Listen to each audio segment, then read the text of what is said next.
Welcome back to Sidewalk, Skyline podcast. I'm your host, Kevin Rogers.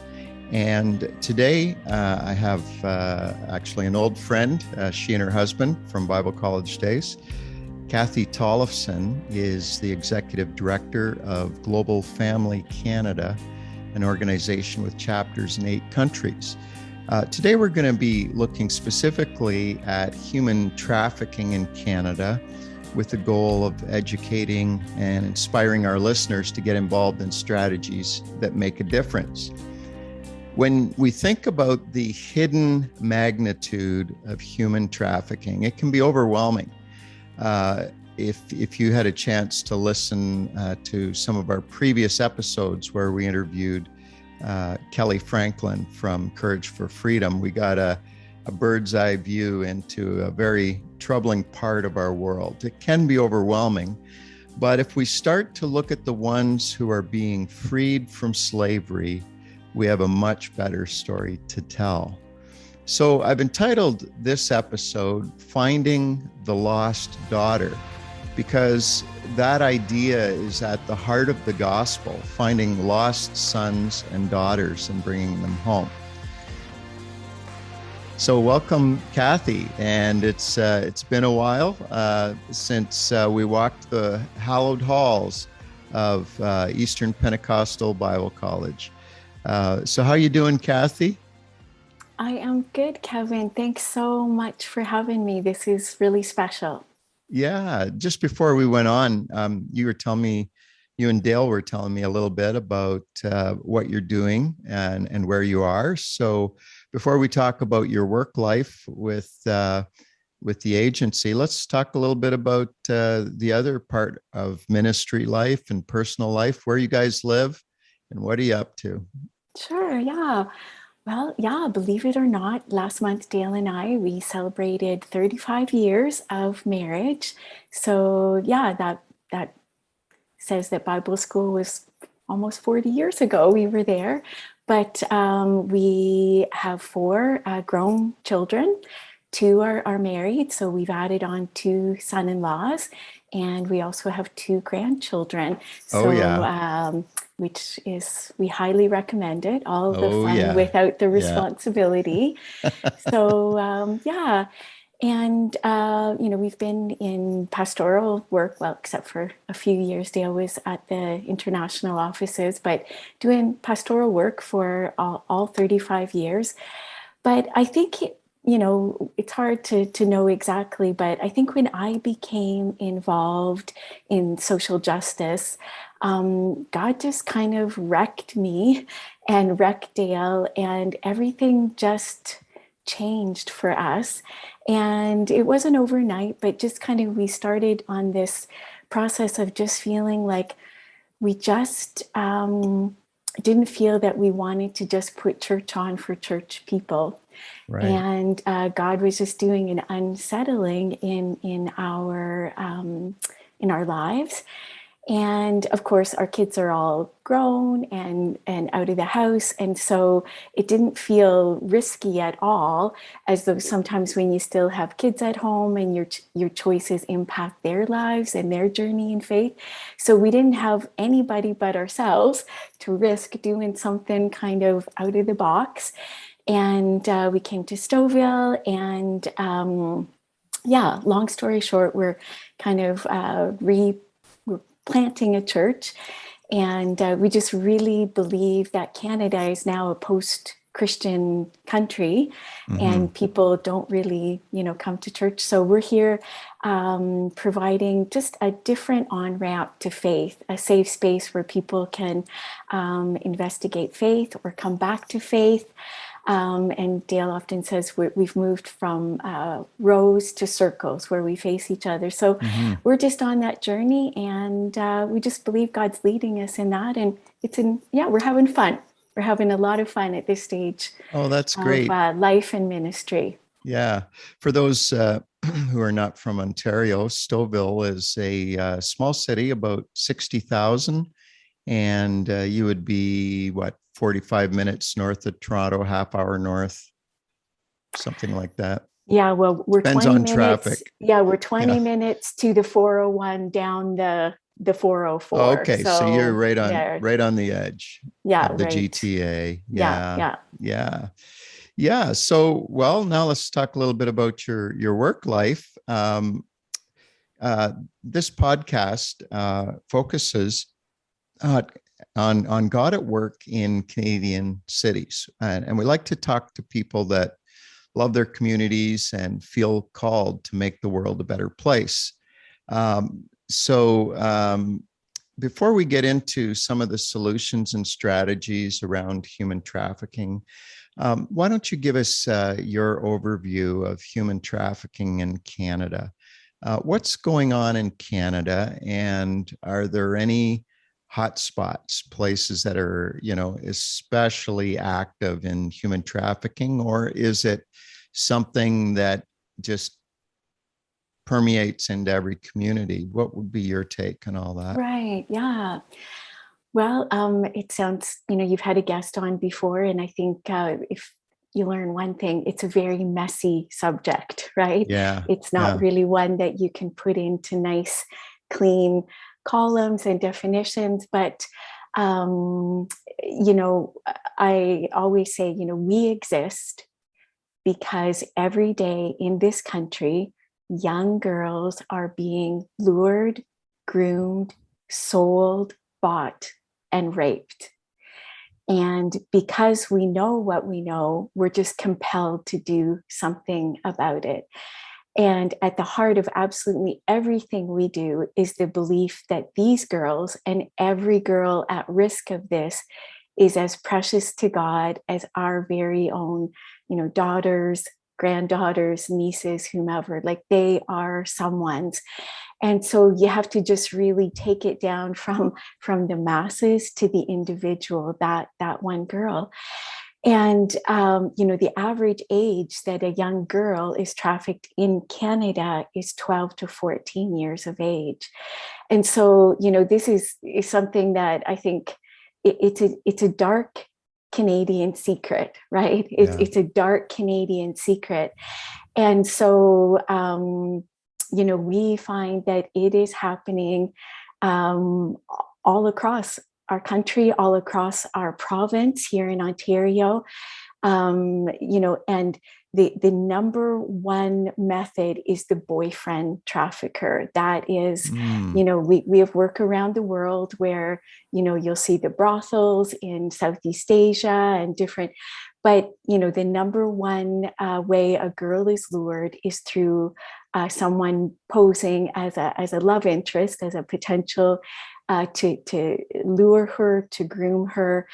And so, we are seeing this happening. Gone are the days. Remember when we used to think that like drugs only happened in the big bad city? right. Well, I think sometimes people think that something like trafficking would only happen in, big bad cities. And that is really not the truth, that it's happening in communities all across our province. Because the number one thing that makes a young girl or a woman vulnerable is low value, low self-esteem. And so that isn't dependent on income, socioeconomic, cultural, anything. It goes across the board. So I think it's really important that we understand what is at the root of it, so that we can begin to do something about it. Yeah, you're a woman, and you, like every young woman, every young man for that matter, in our stages of development and growth. Uh, it's amazing to me how every one of us have that in inward desire to be loved and to belong, to be accepted, to be cherished.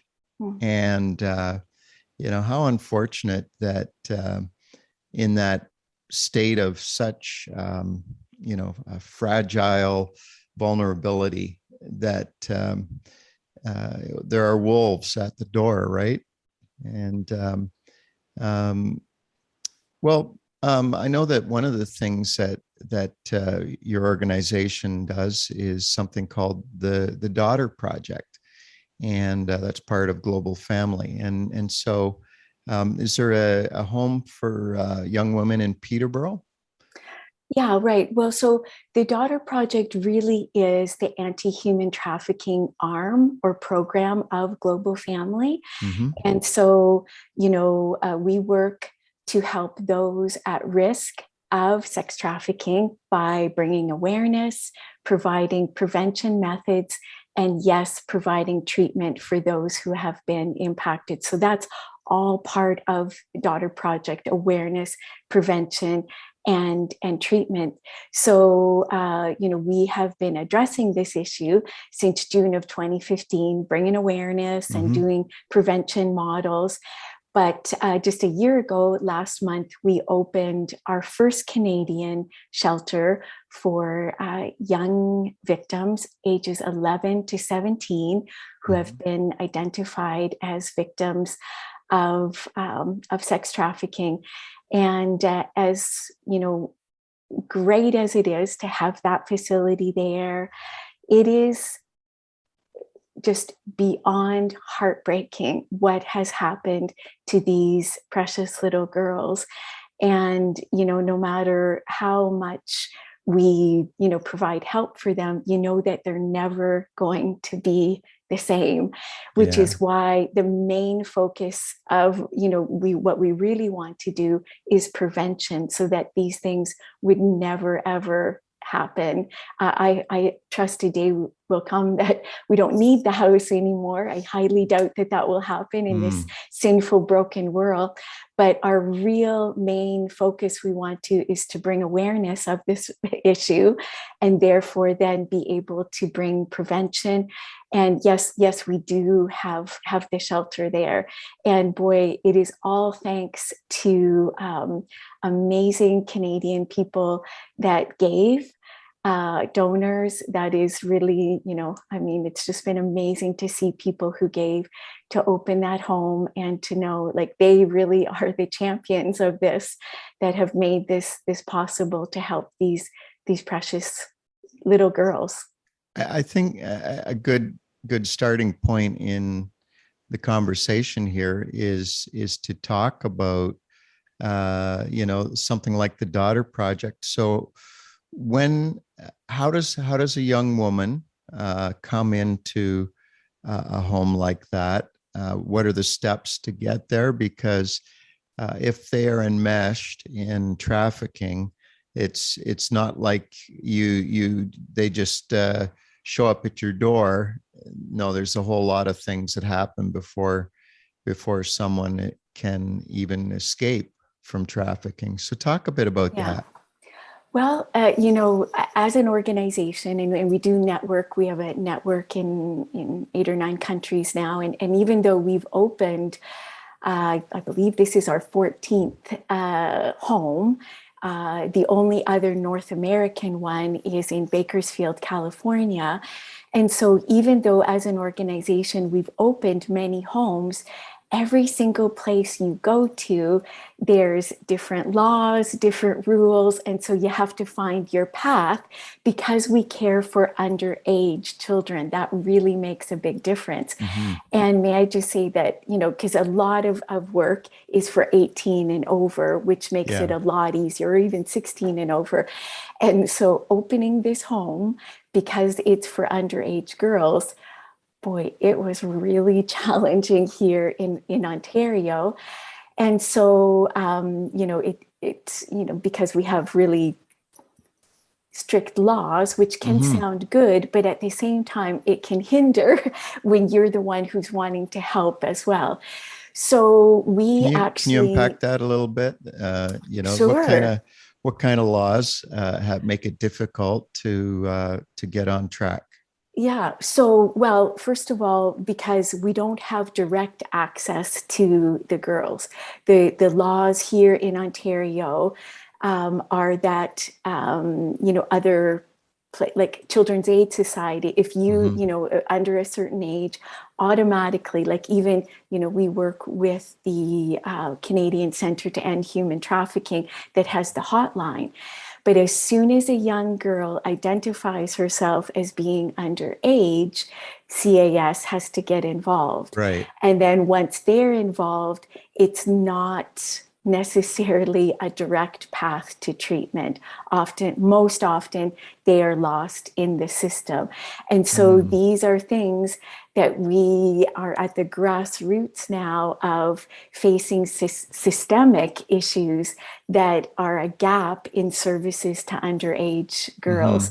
And, you know, I don't want to speak ill of anybody because, you know, they're dealing with the tyranny of the urgent and they don't have, whatever, like it's just, it boils down to an issue. It's not about blaming, it's at looking at what's happening. So having contact with underage victims, we're finding challenging because we know they're out there, but we don't have direct access to them because they have to go through this system that they get lost in the system. So we're only a year in, and may I say we've learned a lot even in that year in that of have a clearer vision. So now as an organization, then now we're beginning to push for those things, push for things that would say if a girl's identified as being trafficked, then you're hold accountable to make sure she goes into treatment. And so those are some things that are just unique to the setup here in Ontario that, because we are, it's a trauma-informed care. So we respond to their trauma instead of reacting to it where most other facilities would just react, right? So even though we know how to do that and we know how that looks around the world, we still face unique challenges. And in many ways, they've been even more challenging here in Canada, in Ontario, than the access that we have to girls in Thailand or Nepal or other places. We have direct access. We work alongside with the police, but it's just different here. So we are finding, we're fighting for those girls here in Canada. Part of what your organization does is you talk about prevention, protecting girls in our community. In other words, before they slip out the door and meet that guy at the mall and then get abducted or anything like that, you want to prevent young women from being seduced by the lies. So what can parents and what can any of us do to safeguard a generation of young women? Right. Yeah. Well, studies show us in Canada that growing up, little Canadian boys and little Canadian girls, they're trucking along just about the same as far as value and self-esteem till about 9 years of age. And then we begin to see that little girls, their self-esteem starts to go down. And, boy, we could do a whole podcast on that, I'm sure, Kevin. It's a complicated thing. But the truth of the matter is that we are raising our young girls in a toxic soup of hypersexuality, right? They are being objectified from a very young age. And they're being told their value is about how they look, how they dress. Their attention comes from that, not about their accomplishments. They don't see their bodies as what that body can do for them. They get their response, their value is in how they look. And so then it becomes, and of course now, I just have this really conflicted relationship with social media. I mean, we use it as an organization for good, but gosh, it is a toxic weapon out there, right? That little girls are looking for their value, for their worth on this really crazy platform that is not realistic, that it's edited, it's it's not truth. And so girls are really, really struggling. And we know that girls, Canadian girls, well, women for that matter too, but we're talking about girls, low value, low self-esteem, boy, it's down there.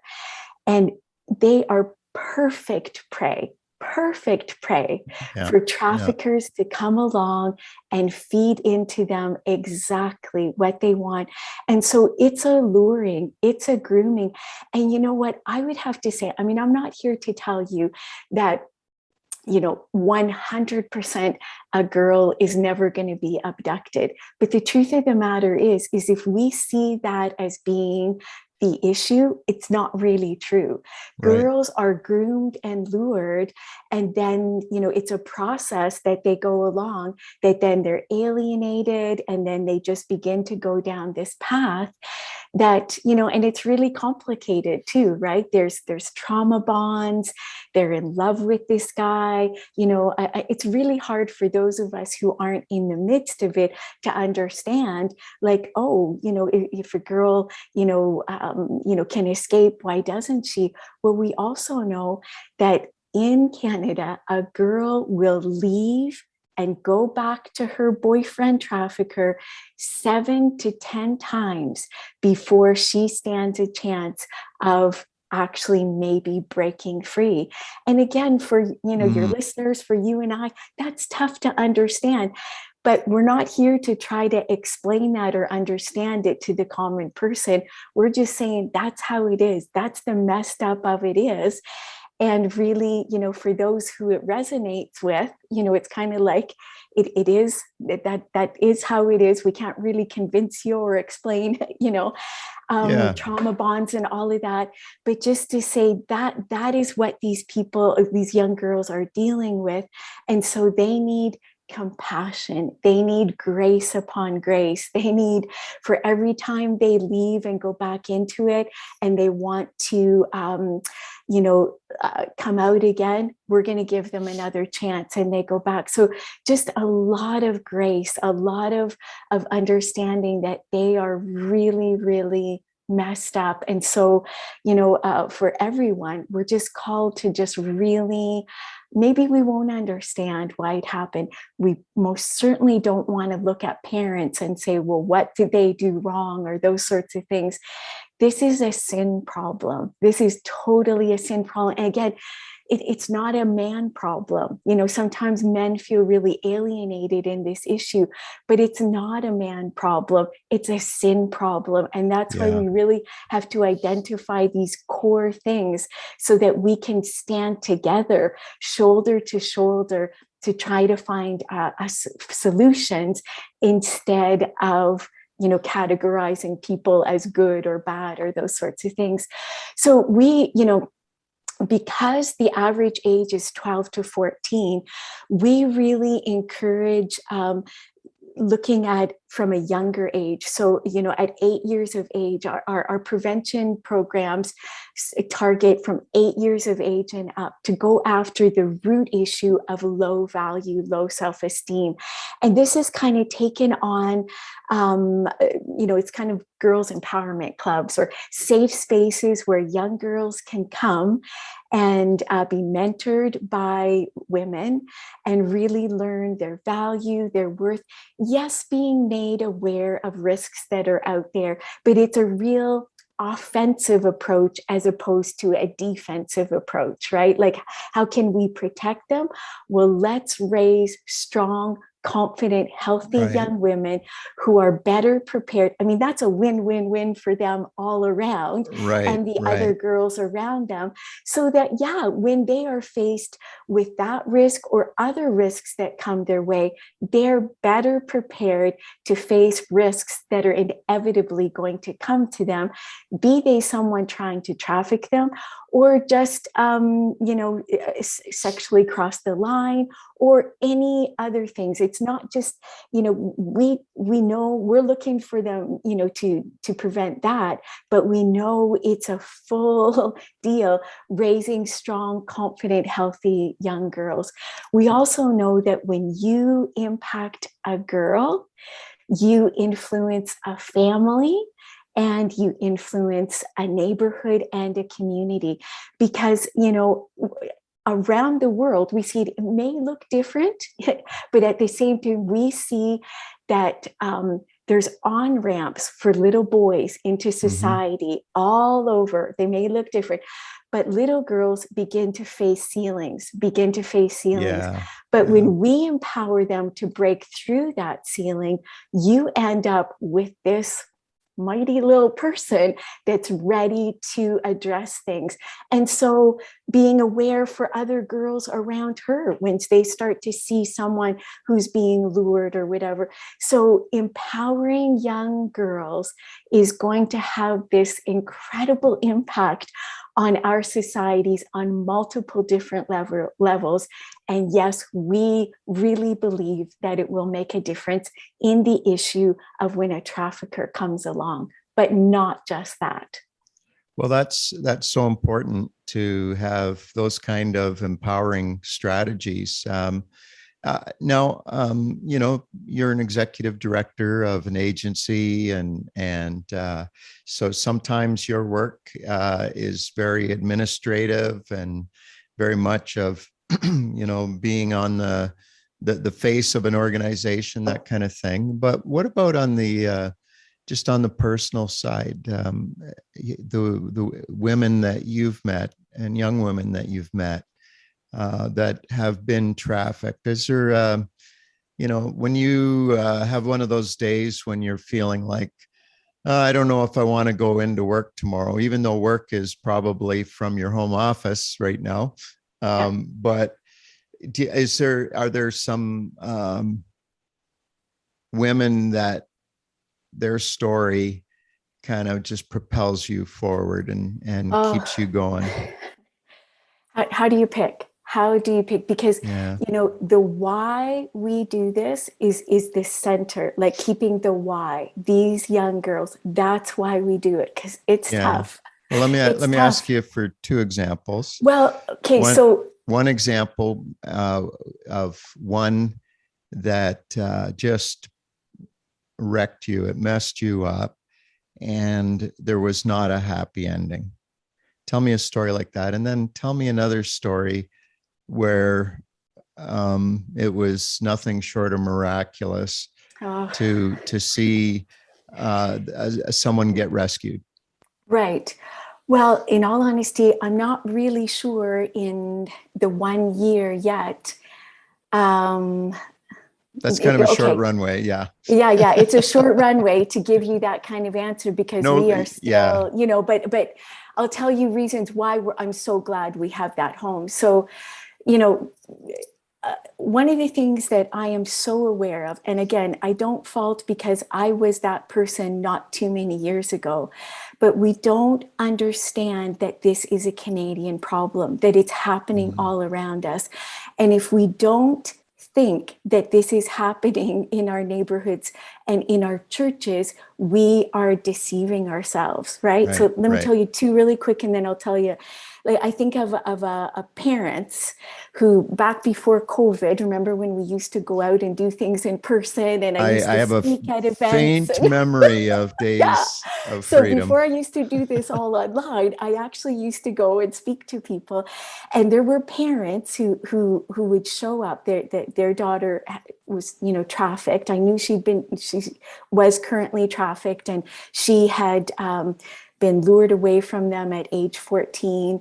And they just kept, showing up maybe 2-3 times at events where I was speaking.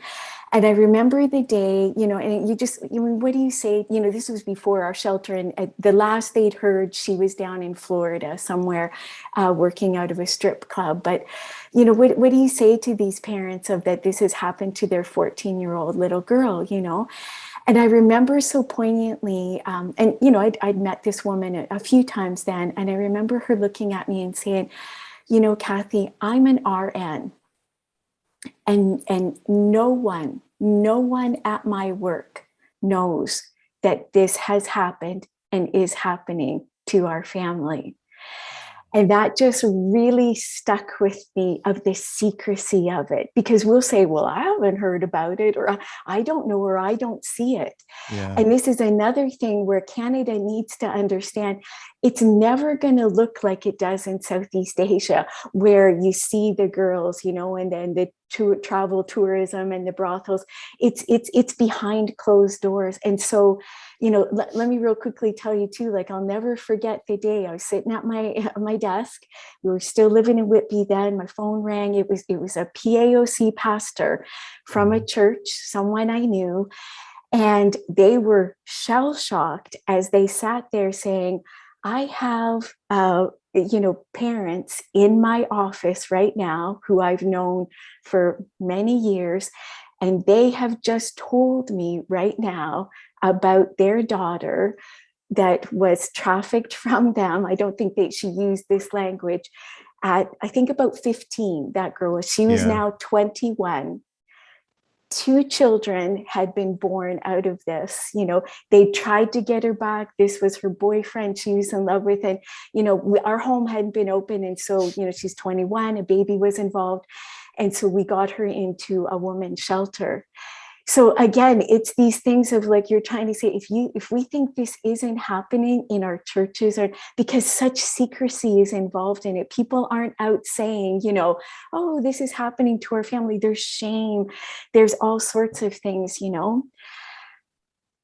Why I'm so glad that our home is opened. The latest little girl that came to us, she's 12 years old. She came to us from the Hamilton area. This little girl, what has happened to her, she is so messed up. I mean, barring a miracle, which we all believe in, but she is so messed up. And even though she is at our home, and by law, we cannot prevent her from going out. Okay, this is another law that we are facing, because it's to protect these girls from, we're under the same jurisdiction of a foster family. So it's to protect her from somebody not allowing her freedoms. So again, it doesn't make sense, but we cannot prevent her from going out. She is so messed up that, well, I haven't heard of last night, so maybe not last night, but almost every night since she's come to us in the last few months, she goes out. Now, staff follow her until she loses them. The police are called every night, to try to follow her. And she is soliciting herself. Okay, she is soliciting herself. And I know on one occasion, the police found her finally one night, intervened as she was being gang raped by a group of Uber drivers. Oh my goodness. Right? And so I'm happy because we keep taking her back, right? We keep taking her back. Whereas other places where she's been before us, they just move her along. Right. And she still believes that we are going to move her along. And as of yet, the team has not reached the stage, because she's testing them, on how much. Yeah. So it's early days for us. And maybe we'll check back in a year or so of what's happened. But this is messy, horrible stuff that we deal with. And we say, as the team, as we're so heartbroken because, and again, we're frustrated at laws that we can't stand in the way. And we're going to try to change those to give us different jurisdiction, or I don't know, what it is. But we recognize this is greater than just running this home, which we need patronage for that. But we need a war chest to change laws that stand in our way. We need a war chest to go after systemic issues of the child welfare system that is hindering us from getting to these girls. Like, we're at war here for these little children. So I'm glad that we're open. I mean, I tell you the other two kind of as an eye opener of like, this is happening, whether you see it in church, at work, whatever. Just because somebody hasn't told you their daughter this has happened to doesn't mean you're not, it's closer to you than you think. Mm-hmm. And I tell you the horrible story of this little 12-year-old because I hope it keeps us awake at night of the horrible truth of that reality, to say we've got to stay open. We've got to have the resources. We've got to be there because she is just one of so many little girls out there that need a place that will keep taking her back, that will be there for her. And we trust and we pray that sooner than later, she's going to start to break down and trust that we are responding, that no matter what she does, that this is a safe place for her to begin to work out this trauma, that there is a different way. So it's probably not the fairy tale ending you're looking for, because that's the raw truth of where we are at, Kevin. I always say, Kevin, I was much funner at parties before I got this job, because what I do is just horrible. And once people start we talk about what I do, it's a bit of a downer.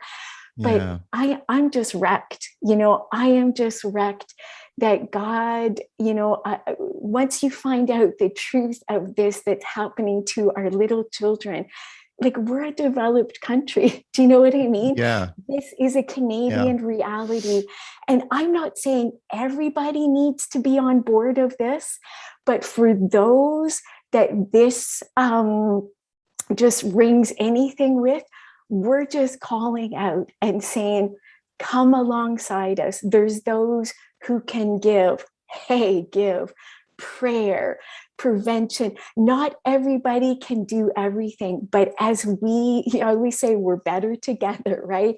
As we find what we can do together, we have got to push this forward and make a difference. But I really believe it comes back to awareness, right? Making Canada aware. I mean, I have dreams of billboards on the 400 series, that says, this isn't just a Cambodia problem. This is a Canada problem. Do you know what I mean? Right. And we've got, because I feel kind of like, with my resources, I got a flashlight that I'm shining this light into a very dark secret.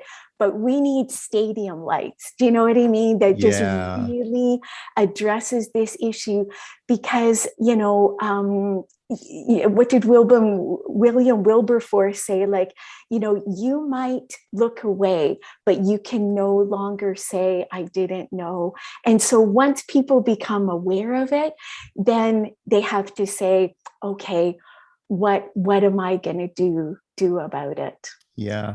Well, Cathy, I would never want you to apologize for being Debbie Downer at a party.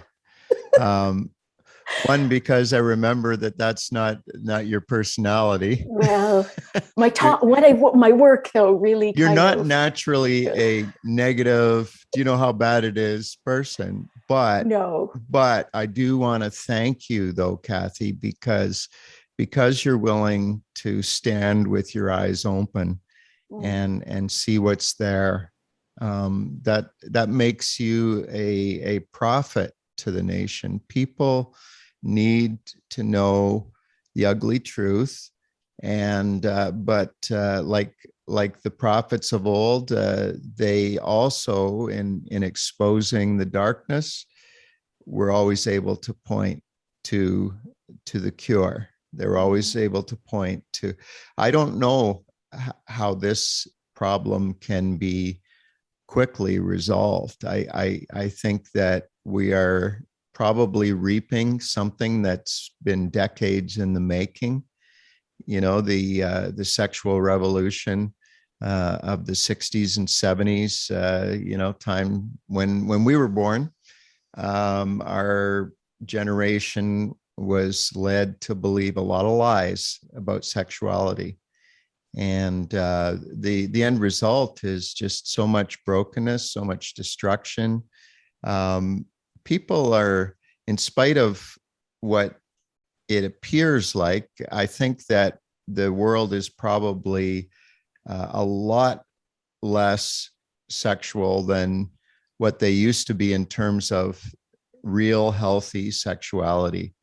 Everything is so twisted, so perverted, so upside down, and so in the absence of something that's beautiful, the darkness brings that which is twisted, and human trafficking is so twisted.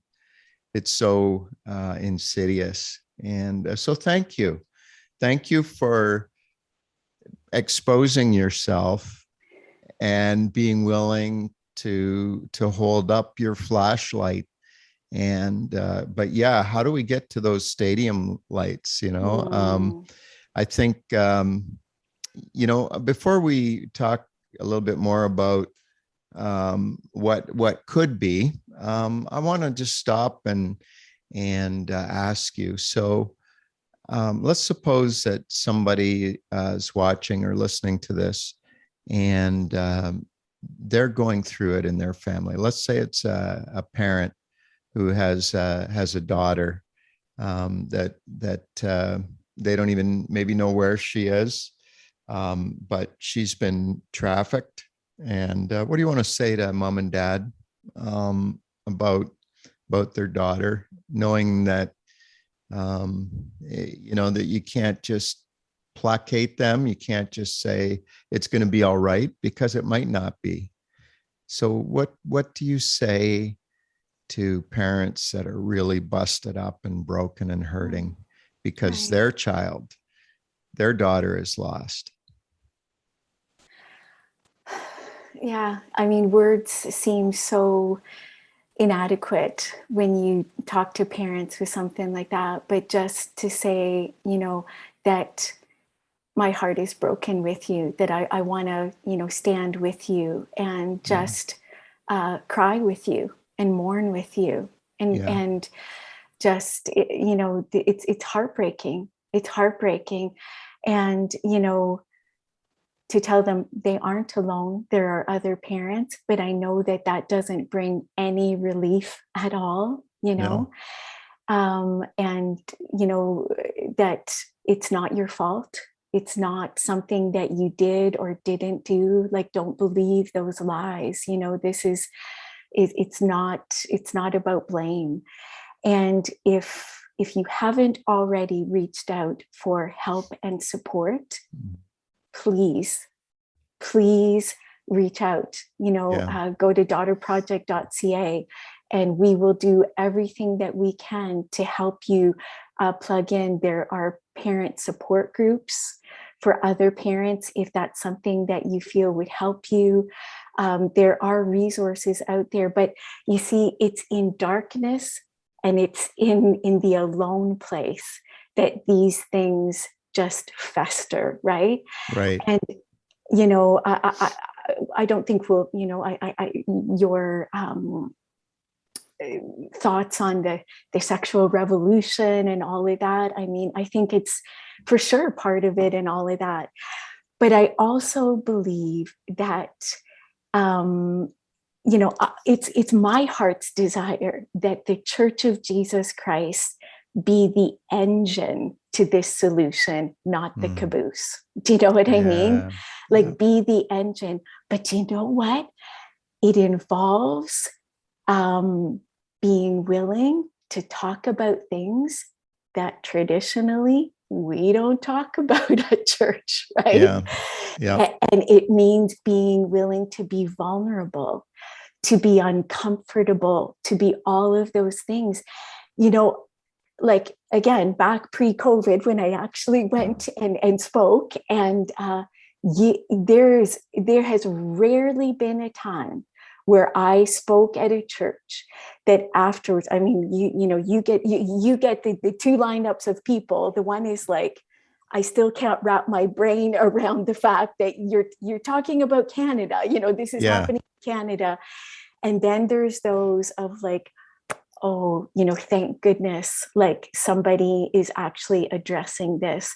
And the whispers, of this happened to me, or I was almost lured, or I see this, but it hasn't always been a safe, non-judgmental place to talk about these things, right?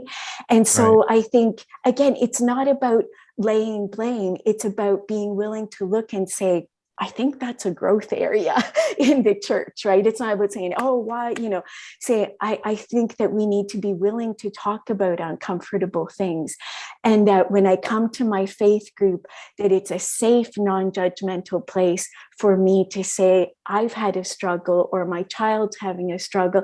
And as those spaces become, more, like, it's because that this is a dark secret. The risk, the profit is high right now, and the risk is low because no one is seeing that it's happening. But as soon as we begin to recognize that this is happening, the risk becomes way higher. And that's what we want to see, right? And so in darkness, these things fester, right? This is growing, it's growing, it's growing. But when people aren't talking about it or aren't addressing it, but as soon as it becomes, we're putting the lights on, like we say, then I believe the risk goes up, and the chances, it becomes riskier for that trafficker, right? And so we're going to have an impact, right? So let's just start talking about it. That will bring, that's a prevention method right there, because it gets riskier. Our eyes become open to us, and then we begin to see things that we didn't see before, right? Older guys chatting up girls that shouldn't be. And are we brave enough to step into the moment and say, hey, what's going on? Is everything okay here? Those sorts of things, those moments. Because we say, I want to make a difference, but to what level, right? And there's going to be different warriors at different levels doing different things. But we need to say, for our children, I'm willing to make myself vulnerable. I'm willing to make a risk. Yet, Kev, I'm going to tell you, when I first started into this back a few years ago, I had church people say to me, and again, please, I don't want to sound judgmental here, but I'm just telling you my story, right? Tell it like it is. Yeah. People say to me, oh, I just don't even talk to me about that. I can't hear about that. It's not good for my spirit. I can't read that. I can't whatever. And again, this is when God's starting to like wreck Dale and I for social justice. Right? I'm thinking, wow, okay, well, that's a pretty protected place to be at, that you feel like, oh, I just can't, it's not good for my spirit. Like that it's a downer. And I just started to think, well, if the church isn't ready to address that this is happening to precious little children, who are we leaving this to address these issues? So those are just kind of like things. And again, I don't want to fault those people, because we kind of were raised in that, like, just keep it pure and keep me whatever and keep. So, they were being honest, they were being authentic, but my vision of things just began to change. And I just thought like, oh, if the places where we go to find faith and to pursue, I personally think that Jesus wants us in the trenches more than we are on many different issues, right? So this, I know this is my issue. There's lots of other, God wants us in the trenches for multiple different reasons. And there shouldn't be any social justice issue out there that as a believer, we would say, oh, that's just not good for my spirit. I can't address that. I would admonish us to say, let's let those days be gone, and a new day of saying, this matters to God, therefore it matters to me, and I'm willing to get uncomfortable because it's important. Cathy, that seems like a good place for us to wind down today. And I'm so glad that you took some time to come on and tell us about the work that you're doing. We're going to put links in the show notes on the website so that people will be able to get in touch with you and your organization.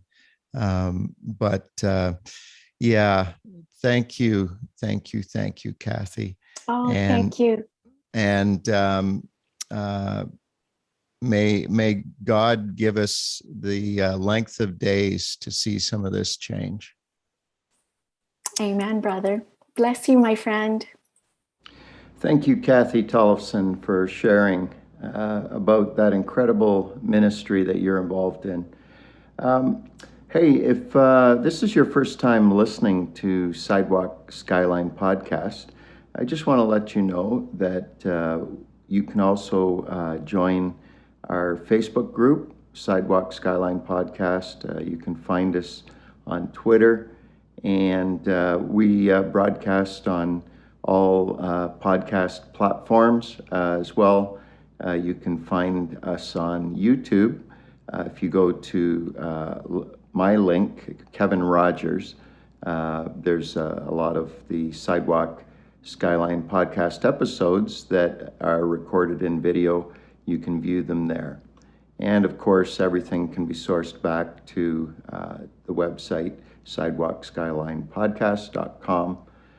Please share these episodes with other people that you think might find it encouraging or helpful in understanding and in growing in relationship with our cities. On our next episode, a friend of mine from Ottawa is going to be on. Actually, the next two episodes, it's a rich, meaningful conversation with Timothy Meisenheimer. Tim founded Capital City Mission, and after several years there, transitioned to working at Ottawa Mission. And so we're going to be talking about the heart of an urban mission worker, and he's going to share a lot of his insights. And then on the second part, we're going to be talking about some of the implications for the poor when it comes to COVID restrictions. And we're getting close to the end of season 2. I can't believe it. It's been an exciting journey having so many of these conversations. And I hear from many of you when I'm traveling and meeting people how much you've enjoyed hearing these conversations. So you can help us keep going by sharing episodes, by hitting like or subscribe and all those kinds of things. So thanks for tuning in, and we'll see you back real soon. I'm Kevin Rogers, and this is Sidewalk Skyline Podcast.